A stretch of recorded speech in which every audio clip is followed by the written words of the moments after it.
አንድ አባት ለህልፈተ ሞት ከመድረሳቸው በፊት ለልጃቸው አንድን ትልቅ ውርስ ለማውረስ ፈለጉ። የሚያማምሩ ልጆች አሏቸው። በጣም የሚያምሩ ቁመናቸው፣ መልካቸው ትልቅ ባለጸጋም ናቸው። ነገር ግን ከእርሳቸው ሞት በኋላ እነዚህ ልጆች ቢለያዩ ሊደርስ የሚችለውን ክፍተት ተመለከቱ። ጠሯቸውና ትልቅ ትምህርት ሰጥቷቸው ምን አደረጉ? እንጨት ከበረሃ ይዛችሁልኝ ነው አሉ። ሁሉም ከበረሃ እንጨት ይዘው መጡ። እንጨቶችን ካመጡ በኋላ ወጣቶችን እሰሩት አሏቸው። እንጨቶቹ ተሰበሰቡና በደንብ ተወጥረው ታሰሩ። ከታሰሩ በኋላ ስበሩት አሏቸው። ትንሽየው ሞከር አልቻለም።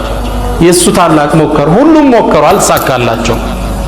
ከዛ አባት ምን አደረጉ? እንደገና እስሩን ፈቱና አንዳንድ እንጨት ሰጥቷቸው ለ9 ስበሩት አሏቸው። ሁሉም ቀጭ ቀጭ ቀጭ አረጉ። አባት አሁን ትምህርቱን ሰጡ።